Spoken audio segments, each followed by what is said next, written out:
Здрасте, можно? С вами Скерс, и мы продолжаем путешествовать по страницам Берсерка. Последний пересказ закончился на том, что Гриффит прилетел в Фальконию. И перед тем, как мы начнем, хочу попросить вас поставить лайк и комментарий. Это помогает моему каналу. Ну а теперь поехали. Спустя некоторое время Каска видит бушующее море, а затем Гатса, который все дальше и дальше от нее. Оказалось, что все это сон. Она просыпается в роскошных покоях. В ее комнату тут же входит толпа служанок, которые помогают ей одеться. Платье, что ей дали, выглядит прекрасно, но девушке на него плевать. Они сопровождают ее на прогулку. Прогуливаясь по замку, она видит мировое спиральное древо. Служанки говорят, что сегодня оно сияет ярче обычного. Затем она замечает солдат. Видимо, они готовятся к новому походу. Банда ястреба. Они воистину отважные и доблестные. По щекам Каски бегут слезы. Служанки посчитали, что ведь солдат напугал ее, однако ей нужно идти дальше. На улице она уже гуляет без сопровождения. Они смиренно дожидаются ее поотдаль. В округе куча детей, и Каска даже играется с ними. Затем наступило время ужина. Каска чувствует себя не в своей тарелке, однако на ее аппетите это не отражается. Что-то тревожит ее. После ужина она принимает ванну. Неожиданно в каплях воды она увидела тех, кто остался в Ольхейме. Но что это? Вечером, сидя на стуле, она размышляет обо всем и принимает решение сваливать отсюда. Ее пытаются остановить служанки, но у них силенок не хватает. В дело вмешивается стража, и Каска, вспомнив боевое прошлое, хватает вазу и швыряет в стражников. Воспользовавшись ситуацией, она сумела выхватить у одного из них меч и даже отрубить стражнику руку, но их слишком много. Каска в отчаянии пытается убежать, она должна вернуться. Но с каждым шагом силы покидают ее. Она падает. Все ее мысли сейчас только о Гатсе. Она должна вернуться к нему. Увы, но Каска теряет сознание, а затем ее перенесли обратно в постель.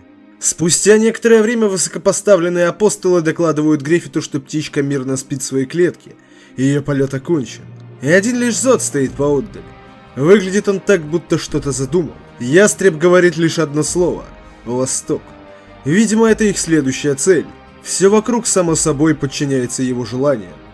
Тем временем на корабле Родрика Ширки задумала провести магический обряд, чтобы выяснить, куда забрали Каску. Во время обряда Ширки погрузится в глубокое медитативное состояние, которое позволит ей расширить сознание, а если быть точнее, усилит восприятие. Исидора заскучал. О чем вообще он ему рассказывает? Он не понимает ничего в этом. Ему говорят, что остров эльфов исчез вместе с великим древом духа и всеми душами, которые держались за него. Ведьмы остались без дома. Многие из них начинают терять свои силы. Им повезло, что на острове они были чужаками, и его исчезновение на них особо не сказалось. Но не стоит терять веры. Сейчас они должны положиться на Ширки. Наконец она начинает обряд.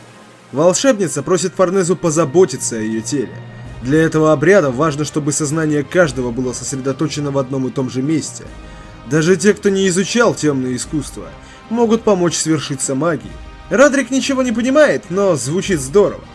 Наконец Ширки начинает. Окружающие сосредоточены. Форнеза понимает, что сознание наставницы в этот момент проникает в царство мертвых, или даже куда глубже, за его пределы. Волшебница покидает свое тело. Ее взору предстает путь дракона. И ему нет конца и края. Она может почувствовать, что там за горизонтом. Девушка не может понять, что за комок от собирается там вдалеке. Будто бы весь от стекается в одну точку. В этом мире может быть лишь одно такое место. К ней приходит осознание, что это. И она направляется дальше. Тем временем Гатс вновь видит зверя тьмы. Его цепи сломаны. Зверь ехидно спрашивает. Он ведь хочет этого. Ему нужна сила. Собрав всю волю в кулак, Гатс хватается за Драгонслеер. Встав на ноги, он поднимает его и наносит удар. Увы, но поразить зверя тьмы ему не удалось. Вместо этого он вновь видит Гриффита, как тогда, во время их знакомства. Он вновь встал на его меч. Гатс шокирован, а затем его вырвало. Обессиленный он вновь падает. Зверь тьмы чувствует свое превосходство. Теперь-то мечник не сможет ему отказать. Клеймо делает его слабее, сковывает плоть. Пусть же отдаст ему кровь, хруст костей, плоть, боль и даже душу. Пусть отдаст ему всего себя. И если он сделает это, Неожиданно корабль Родрика берут на абордаж десятки кушанских воинов. Люди в панике бегут. Но, судя по всему, у солдат нет в планах убивать пассажиров. Форнеза пытается защитить свою наставницу. Меж тем кушаны находят Гатса. Он по-прежнему без сознания. Кушан оказалось намного больше. Они продолжают прибывать на корабль Родрика. Серпика и Исидора услышали шум. Мелкий предполагает, что это облажалась Ширки. Но Серпика говорит, что им стоит проверить. Нужно отправиться в главный зал. По дороге они натыкаются на Кушан. На них напали. Серпика инстинктивно тянется к мечу, но он не взял его с собой. Черт, он должен был быть настороже, а его меч сейчас в каюте. Что же делать? Решение находит Исидора. Увидев мелкого, Серпика тут же прыгает к нему. Им удается скрыться. Сейчас же нужно двигаться к остальным.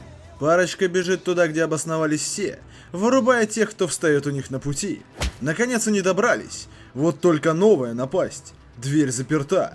И как раз там основная масса людей. Серпика переживает за Форнезу. Меж тем кушаны ополчились на Азана, который пытается их успокоить. Они не планировали бунт, просто обсуждали план дежурства. Кушанам, впрочем, все равно. Они накажут провинившихся. Азан замечает, что кушаны пытаются открыть дверь. Там ведь черный мечник. Усатый тут же пытается остановить их. Ведь если он пробудится, будет худо. Но его никто не слушает. Толпа кушан входит внутрь. Они увидели Гатса и огромный меч в его руке. Один из них, набравшись смелости, выбивает его из рук мечника. Гатсу не по себе. Кушаны напуганы. Что-то с этим человеком не так. Рука мечника тянется к Драгонслееру. Его взгляд изменился. А затем он закрыл свой единственный глаз. Понимая, что с этим парнем шутки плохи, кушаны несут цепи. Вот только цепи, что сдерживали зверя тьмы, уже сломаны. Меж тем Родрик пытается найти общий язык с кушанами. Все, что он просит у захватчиков, чтобы они не трогали женщин и детей. Но кажется, все это бесполезно. Они не понимают их языка. Родрик смекнул. Это кушаны. Его помощник говорит, что это странно, ведь они далеко в море. Неужели они сумели настолько расширить свою территорию? Впрочем, им ведь удалось захватить Мидланд, и они постоянно вторгались в близлежащие земли. Причина, по которой они смогли это сделать, заключается в том, что в тылу у них есть мощный морской флот. В связи с этим они смогли еще больше расширить свои владения. Манифика тут же вспоминает произошедшее во Вританисе. Неужели они преследовали их все это время? Но Родрик начал сомневаться. Кушаны известны тем, насколько они безжалостные воины. Но сейчас до сих пор никто не убит. Что-то здесь не сходится. Истеричка Манифика просит волшебниц что-то сделать. Но девчонки потеряли свои посохи на острове. Они не могут ничего поделать. Да и опыта у них нет. Это все больше напоминает дурной сон. Но что если у этих кушан иная цель? Однако даже если напрячься, ничего не приходит в голову. Одно Родрику ясно. Они даже не заметили, как забрели в неведомые дали. На одном из кораблей был замечен Силат. Мечника таки сумели заковать и поднять на ноги. Его ведут на палубу. Но из старых знакомых здесь не только Силат. Рикер тоже участвует в набеге. Тем временем на вечеринку завалился Дайба, который интересуется у Силата, каково их положение. Он отвечает, что тьма не такая уж и беспросветная. Старикан между делом говорит, что так и знал. Молодой господин является предводителем Бакирака. Силат же вспоминает слова старика. Над океаном, где садится солнце, луна, рисующая полумесяц, становится еще темнее. Закованный в цепи зверь, покрытый туманом белым, явится. Судя по всему, предзнаменование Дайбы было верным, но он не понимает. Этот корабль выглядит так, будто бы пришел с запада. Неужели один из ястребов пытается вторгнуться в их морское пространство? Дайба напоминает ему. Фалькония слишком далеко отсюда, на краю земли. Скорее всего, это кто-то другой. Те, кто пытался скрыться от чудовищ с острова Фантазии. Так или иначе, сейчас им нужно подождать. Если там и вправду скрывается дьявол, вряд ли он будет прятаться за спинами своих солдатиков. Скоро они увидят, кого потревожили. Впрочем, опасения Силата и Дайбы были напрасными. Кушаны выводят Гатса, но он по-прежнему аморфный. Серпика поражен. Это не тот Гатс, которого он знал. Исидора решает действовать, а мечник просто забивает на все болт и, не сопротивляясь, падает на палубу. Не только союзники, но и сами кушаны удивлены такой аморфности. Мелкий же выбегает из укрытия и кричит Гатсу, чтобы он и не думал сдаваться. Он должен прикончить всех этих ушлепанов, как раньше. Впрочем, его довольно быстро обнаружили и приструнили. Глядя на то, какой мечник беспомощный, Исидора не выдерживает и кричит ему, что он идиот. Мальчишка не может сдержать слез. Наконец Рикерт решает вмешаться. Он подходит к Гатсу и снимает свой шлем. Удивительно. Это правда его товарищ?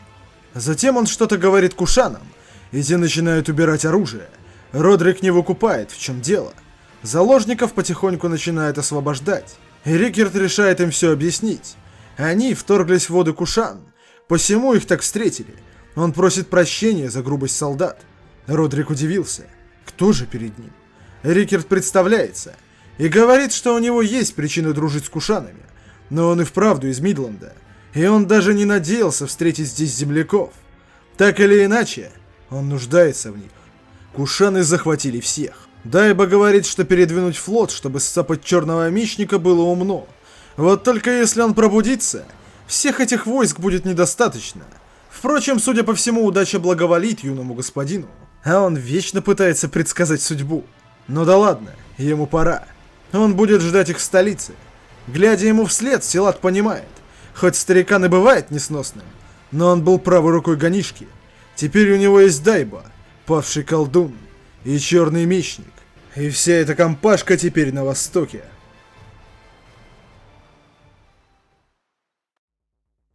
Вот такой получилась новая глава. Дайте угадаю, это не то, что вы ожидали. Наверное, вы уже устали от того, что мечник ничего не делает. Ну, если вы присоединились к тайтлу на волне хайпа, оно неудивительно. Но такое всегда было с этой мангой. Ожидания и Берсерк уже давно идут рука об руку. Я скажу честно, когда прочитал, был немного разочарован. Потому что хотелось, чтобы Гатс устроил реальный, например, рок-н-ролл. Но в целом мне понравилось. Хотя не буду скрывать, мне грустно видеть, что мечник впал в такие глубины отчаяния. Даже такая ситуация не может его заставить поднять меч. Но это не повод расстраиваться. Морское путешествие наконец-то закончилось. Теперь стало ясно, что Силат оппозиция. И собирает себе союзников против Грифеля. И судя по всему, у него большие планы на черного мечника. А вернее, зверя тьмы. Вполне возможно, Исидора разочаруется в своем кумире. Ведь он впервые увидел, как мечник ничего не мог сделать. И даже не пытался. Вряд ли он уйдет, на что-нибудь тупое вполне может выкинуть. Очень интересно посмотреть на взаимодействие Рикерта и Гатса в будущих главах, а также какие планы у Дайбы на его счет. Будет ли он пытаться разогнать зверя тьмы до каких-то неебических масштабов? К тому же, он вполне может не все говорить Силату и играть свою игру. Персонаж, мягко скажем, мутный. Ну и самое главное, когда же Гриффит со своей бандой доберется до Востока? Ведь именно туда он и направился. Вполне возможно, что уже скоро Гатс встретится, если не со своим заклятым врагом, то с кем-то из его компашки. Надеюсь, что следующая глава выйдет в декабре. И в дальнейшем хотя бы раз в 2 месяца будет стабильно выходить. А то они и за 10 лет не успеют закончить это произведение. Кстати, если впервые на канале, то у меня тут еще валяется пересказ Клеймора, Вагабунт я еще пересказываю.